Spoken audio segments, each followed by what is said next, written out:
இது வந்து honourable finance minister சொல்றாங்க. இது வந்து ஒரு ஸ்ட்ராட்டஜி. இது இந்தியாவில் வந்து பருப்பு மற்றும் ஆயில் சீட்ஸ் எண்ணெய் வித்துக்களுடைய உள்நாட்டு உற்பத்தியை விரிவுபடுத்துவதற்காக இந்திய அரசாங்கம், விவசாய அமைச்சகம், நிதி அமைச்சகம், உணவு வழங்கல் விநியோக துறை எல்லாம் சேர்ந்து எடுத்திருக்கக்கூடிய இது ஒரு ஸ்ட்ராட்டஜி. இது ஒரு உத்தி அப்படிங்கிறாங்க. இதெல்லாம் இங்க இல்லைங்கிறதுனாலதான் நாங்க வந்து பருப்பையும் பாமாயிலையும் நாங்கள் அயல் நாடுகளிலிருந்து, மலேசியாவிலிருந்தும் இந்தோனேஷியாவிலிருந்தும் இறக்குமதி செய்யறோம். அதனால நீங்க வந்து தேசிய ஒருமைப்பாட்டோடு கலந்துக்கங்கிறதுக்காக தான் இப்படி ஒரு ரிவ்யூ பண்ணுங்கன்னு சொல்லி நாங்கள் லெட்டர் கொடுத்தோமே தவிர நாங்க ஆர்டர் எல்லாம் போடல அப்படின்ட்டு அவங்க ஒரு விளக்கம் கொடுத்துருக்காங்க. இந்த விளக்கம் சரியானதா சார்? ஒரு அரசாங்கம் விளக்கம் சொல்றதுங்கிறது வேற, ஒரு தகவலை சொல்ல ஆரம்பிச்சுட்டாலே நீங்க அடுத்த கட்டத்துக்கு வரப்போறதுதான் அர்த்தம். ஒரு அரசாங்கம் வந்து ஒரு கொள்கை முடிவு இல்ல ஒரு விளக்கம், ஒரு ஆராய்ச்சி, ஒரு செயல்பாடு அப்படின்னாலே நீங்க அடுத்த கட்டத்துக்கு வரப்போறதுக்கு தயாராயிட்டீங்கன்னு தான் அர்த்தம்.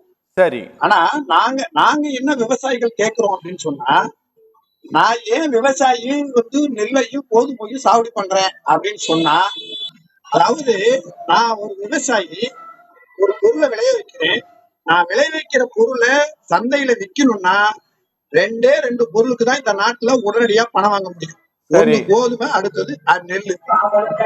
எனக்கு என்னங்க, நான் பணத்துக்காக தானேங்க விவசாயம் பண்றேன். பணம் கிடைக்குங்கிறதுக்காக தானே என்னுடைய வாழ்க்கையை உயர்த்திக்கலாம், என்னுடைய வாழ்க்கையை நடத்தணுங்கிறதுக்காக தான் நான் உற்பத்தி பண்றேன்.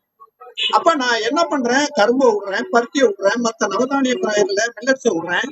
இதெல்லாம் விட்டுட்டு நான் ஏன் எல்லாரும் நெல்லு பக்கம் திரும்புறாங்க அப்படின்னு சொன்னா, நீங்க அடிப்படையில செய்ய வேண்டிய விஷயத்த 15 ஆண்டுகள்ல தவறிட்டீங்க. 10 வருஷம் முடிஞ்சு 13வது ஆண்டு நெருங்க போறீங்க, தவறிட்டீங்கிறதா உங்க பிரச்சனை. உங்க பிரச்சனைய மறைக்கிறதுக்காக நீங்க என்ன பண்றீங்க, எங்க மேல வேற யாரோ பேசுறாங்க. எனக்கு ஒரே விஷயம், பணம் வரணும் அப்படிங்கிற ஒரே காரணம் மட்டும் எனக்கு இந்த பணத்துக்காக நாங்க உற்பத்தி எந்த பயிரையும் விளைவிச்சுக்கோம். ஒரு உதாரணம் பாருங்க, நாங்க ஒரு காலகட்டத்துல கரும்பு சாகுபடி பண்ணணும். இந்த கரும்பு சாகுபடி பண்ணப்ப நீங்க இன்சென்டிவ் குறைக்கிறது மட்டும் இல்ல, வெட்டுக்குழியை ஒத்துக்காம வயல்வெளியில இருந்து அடுத்த விலைக்கு மாறுறீங்க. விளைவு என்னாச்சு, கரும்பு உற்பத்தி பண்ணி சர்க்கரை அளவு வந்து உங்க நாட்டுல பெரிய அளவுல வந்து உலகுல 2வது இடத்துக்கு வந்தோம். உடனே என்ன பண்ணீங்க, கரும்புக்கான கொடுக்கக்கூடிய ஆதரவுகளையும் குறைச்சிங்க. விளைவு என்னாச்சு, உற்பத்தி போய் நின்று போச்சு கரும்பு. இப்போ பாகிஸ்தான்ல இருந்து சர்க்கரை இறக்குமதி பண்றேன்னு சொல்றீங்க.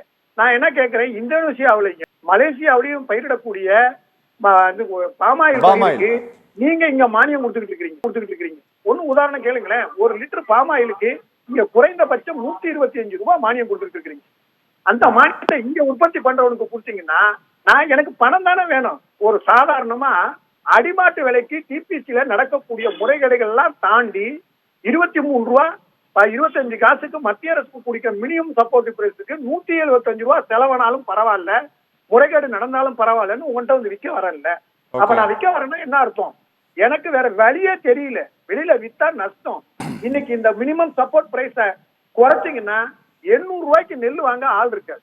தனபாலன் சார், எனக்கு ஒரு விஷயம் சொல்லுங்க சார். தமிழ்நாடு கேரளா பார்டர்ல இந்த பாமாயிலுடைய உற்பத்தி நடந்துட்டு தான் இருக்கு. பாமாயில் மரங்கள் வந்து நிறைய இருக்கு. அங்க ஆயில் எல்லாம் ஏதோ ஒரு குறைந்தபட்சம் பண்றாங்க. இல்ல நான் உங்களுக்கு இந்த தவறான தகவல் கிடைக்குன்னு நினைக்கிறேன். ஒரு குறைந்தபட்சம் 5% கூட நம்ம எட்டல. அல்ல அதுதான் சொல்றேன், நான் குறைந்தபட்சம் தான் இருக்குன்னு சொல்றேன். நான் கண்ணுல அந்த சைடு பார்த்ததுனால சொல்றேன் நானு, மத்தபடி எங்க இருக்கின்றேன் இல்லையா கூட. அதான் அப்ப நீங்க அந்த தொழில்நுட்பத்தை உருவாக்குறதுக்கான டெக்னாலஜியை சொல்ல வேண்டியது யாரு, நீங்க தானே. நீங்க அந்த பாமாயில் இங்க பண்ணுனா மலேசியாவில வாங்குற இறக்குமதி பண்ணக்கூடிய பாமாயில விட கூடுதல் பணம் கொடுத்தீங்கன்னா எங்க வயல்ல பணம் கிடைக்கணும்னா நான் எல்லாம் பாமாயிலுக்கு போயிட மாட்டோமா? நீங்க பாமாயில உற்பத்தி பண்ணி 24 மணி நேரத்துக்குள்ள ஃபேக்டரிக்கு போகணும், ஃபேக்டரியே இல்ல. அப்ப அந்த பல்ப் வந்து உருகி ஊத்த ஆரம்பிச்சிடும். சரி, என்ன பண்ணையில. அப்ப நம்ம என்ன கேட்கிறோம், விவசாயிக்கு என்னங்க வேணும்? நான் விளை வச்ச பொருளை ஒரு கேழ்வரகு சொன்னீங்க, கேழ்வரகு மில்லட்ஸை விளைய வைக்க சொன்னீங்கல்ல, இப்ப மில்லட்ஸை எடுத்துட்டு போய் விற்கணும்னா எங்க விற்கணும் சொல்லுங்க. மத்திய அரசு நீங்க தானே 23 பொருளுக்கு டொமேட்டோஸ்க்கு வந்து ஆதரவு விலை மினிமம் சப்போர்ட் பிரைஸ் சொல்லியிருக்கீங்க. இப்ப கம்பு, கேழ்வரகு, திணை இதெல்லாம் நீங்க தேவை, பருப்பு வகை தேவை, இதை எடுத்துட்டு வந்து விற்கிறதுக்கு இடம் சொல்லுங்க. நான் ஒரு ஐயாவுக்கு ஒரு சின்ன உதாரணம் சொல்லியிருக்கேன். இந்தியா மத்திய அரசினுடைய மினிமம் சப்போர்ட் பிரைஸ்ல பைத்தம்பருப்புக்கும் உளுத்தம்பருப்புக்கும் 89 ரூபாய் மினிமம் சப்போர்ட் பிரைஸ். நேற்று நபைட்ல 2 மாசத்துக்கு முன்னாடி நபைட் என்ன வித்திருக்குன்னா 56 ரூபாய்க்கு வித்திருக்கு. நான் விவசாயி வச்சிருக்கேன் இல்லையா, இன்னைக்கு என்ன விலை தெரியுமா? இன்னைக்கு பச்சை பயிர் இப்போ ப்ரொடக்ஷன் நேரம் 70 ரூபாய்க்கு வாங்க ஆள் இல்லை. அதாவது பருப்பு வகைகள் இந்த ரெக்கமெண்டேஷனை இப்படி நீங்க டபுள் பாக்ஸ் போடுங்க, நீங்க ரிவ்யூ பண்ணுங்க அப்படின்னு சொல்லி நாங்க ஏன் வந்து அரசு சொன்னது அப்படின்னா, அவங்க சொல்லி இருக்கக்கூடிய பல பாயிண்ட்ஸ்ல இது ஒரு பாயிண்ட். பருப்பு வகைகள், எண்ணெய் வித்துக்கள், சார் நான் சொல்லிடுறேன், பருப்பு வகைகள், எண்ணெய் வித்துக்கள் மற்றும் சிறுதானியங்களின் உற்பத்தியை ஊக்குவிப்பதன் மூலம் புரதம் நிறைந்த பயிர்கள் வழியாக இந்த நாட்டில் உள்ள மக்களுக்கு இந்த வார்த்தை நான் எக்ஸ்ட்ரா போட்டது, ஊட்டச்சத்து பாதுகாப்பை உறுதி செய்யவும், என்ன சார், சமையல் எண்ணெய் இறக்குமதி செலவை குறைப்பதன் மூலம் பொருளாதார நிலைத்தன்மையை அடையவும் இந்தியா இலக்கு வைத்திருக்கிறது. இந்திய தேசிய ஒருங்கிணைப்போடு இணைவதற்காகத்தான் இந்த கடிதம் எழுதப்பட்டது. அவ்வளவுதான். இப்பதான் நான் இந்த சப்ஜெக்டுக்குள்ளரே வரேன். நீங்க பருப்பு வகையில் இங்க டிபிசிட்டி பற்றாக்குறை, எண்ணெய் வித்துக்கள் பற்றாக்குறை. நாங்க என்ன கேட்கிறோம், உங்களுடைய பயிரோட மினிமம் சப்போர்ட் பிரைஸ் 89 ரூபாய் அப்படின்னு சொல்லிட்டீங்க. சரி, இப்ப நான் உற்பத்தி பண்ற டெல்டாவில இப்ப பச்சை பயிர் சந்தையில விலைக்கு வந்துச்சு. சரி, இன்னைக்கு பிரைவேட் மார்க்கெட்ல என்ன விலை? 69 ரூபாய்க்கு வாங்க ஆளு. ஓகே, அப்ப நீங்க என்ன, உங்க திட்டம் எங்க தப்பு தானே? நாங்க கேட்கறது என்ன, நாட்டுல பற்றாக்குறை வருது, மக்களுக்கு சத்தான உணவு கொடுக்கணும், அதுல எல்லாம் மாற்று கருத்து இல்ல. உங்களுக்கு அக்கறை இருக்குன்னு நான் எடுத்துக்கிறேன். அந்த அக்கறை இருக்கிற நீங்க அக்கறையா மத்த விஷயங்கள்ல நடக்கணுமா இல்லையா? ஓகே, அந்த மாதிரி நடக்காதானே பிரச்சனை வீழ்ந்துட்டோம் இப்ப நம்ம. Okay sir, okay okay okay நம்ம சொல்லுங்க. ஆமா, பினான்ஸ் மினிஸ்டர் வந்து ஒரு நெடிய விளக்கத்தை கொடுத்திருக்கிறாங்க சார்.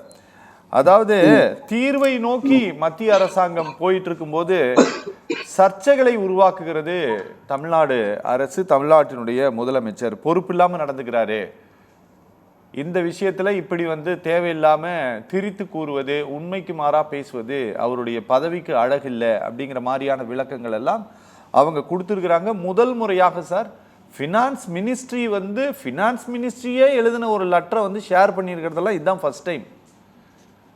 ஆமாம், அதனால் இந்த விவகாரத்தில் இந்த பிரச்சனை தேவையில்லாத பிரச்சனையா, டெல்டாவில் வந்து எலெக்ஷன் டைமில் முதலமைச்சர் பேசியிருக்காரா? இல்ல நான் முதலமைச்சர் மிக சரியா பேசியிருக்காங்க தான் நான் சொல்ல முடியும். ஏன்னு கேட்டீங்கன்னா, நீங்க இப்ப இந்த புதிய ஆட்சி பொறுப்புக்கு வந்து 2 வருஷத்தை கடந்தாச்சு. 2 வருஷத்துல தேர்தலுக்கு முன்னாடி இந்த வேலையை நீங்க ஆரம்பிச்சு ஒரு கருத்து கேட்பு நடத்தி இந்த மாதிரி ஒரு லெட்டர் கொடுத்து இதுக்கப்புறம் இந்த மாதிரி ஒரு முடிவு எடுக்கணும்னு சொன்னா நம்ம அதை ஏத்துக்கலாம். இப்ப என்ன இந்த பிரச்சனை அப்படின்னு கேட்டீங்கன்னா, அதிமுகவும் 3500 ரூபாய் ஒரு குவிண்டாலுக்கு சொல்லுது, சரி, திமுகவும் ஒரு குவிண்டாலுக்கு 3500 ரூபாய் விலை நெல்லுக்கு கொடுப்போம்னு சொல்லுது. சரி, அப்ப 2 பேரும் சொல்றப்ப யாரு வெற்றி பெற்றாலும் 3500 உறுதியாகும். சரி, ஆனா நம்ம என்ன கேட்டுக்கிட்டு இருக்கோம், விவசாயிகள் ஒரு கிலோ உற்பத்தி செய்யறதுக்கு 40 ரூபாய் ஆகுது. நீங்க கொடுக்குற 23 ரூபாய்க்கு 15-25 பைசால 10,000 ரூபாய் டன்னுக்கு லாஸ்ல இதுவரைக்கும் ஒன்னிட்ட நாங்க கொடுத்துக்கிட்டு இருந்தோம். சரி, இப்ப கொடுத்துக்கிட்டு இருக்கிறோம்.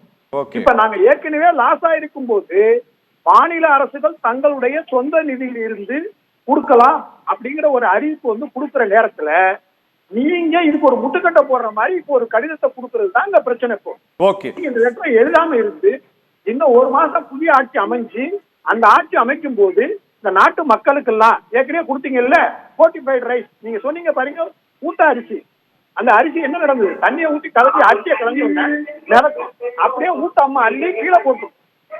ஓகே சார், ஆமா, அந்த அரிசியெல்லாம் நீங்க கொடுத்தீங்க, அது ஊட்டச்சத்து மிகுந்த அரிசி. அது யாரு கொடுத்தாங்கன்னா இந்த கம்ப்யூட்டரை வடிவமைச்சு கொடுக்குற உலக பணக்கார பில்டருக்கு சப்ளை பண்றாரு. வேற யாரும் உற்பத்தி பண்றவங்களாம் பண்ணல. ஒரு அரிசி புதுசா செஞ்சு அரிசியில கலக்கிறது. இப்ப என்னாச்சு, அந்த ஒரு 3 கிலோவுக்கு 2 கிலோ 1 கிலோ கலக்கிறது இப்ப 1/2 கிலோ ஆயிடுச்சு.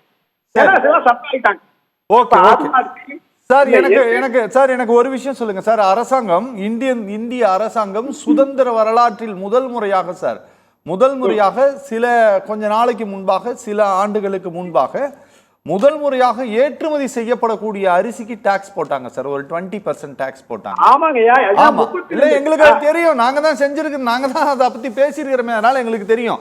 அதனால இப்ப சார் சொன்னது போல உற்பத்தி நிறைய ஆயிடுச்சு அப்படிங்கறத இந்த கடிதத்தின் மூலமாக இல்ல சார், இந்த கடிதத்தின் மூலமாக அது ஒரு பெரிய பர்டனா பாக்குதா அரசு, சுமையாக பாக்குதா அரசு? நாங்க என்ன கேட்கிறோம், நீங்க திறந்து விடுங்க, ஏற்றுமதி பண்றோம், விலை வரட்டும், விவசாயிக்கு கிடைக்கட்டும், சந்தையில வித்துட்டு போயிடுவான்ல. Okay sir, okay okay okay okay okay okay. Dhanapalan sir, ஒரே முறை வருவல முடிச்சிடுறேன். காலு பெருசா இருக்குன்னு சொன்னா அதுக்கு தகுந்த மாதிரி செருப்பை தயார் பண்ணணும். சரி. ஆனா இப்ப நீங்க என்ன சொல்றீங்க, காலு பெருசா இருக்கு அதுக்காக செருப்பு தயார் பண்ண மாட்டோம், காலை வெட்டிக்கிங்கன்னு சொல்றீங்க. சரி, இதான் ஒரே வரைக்கும். நல்லது சார்.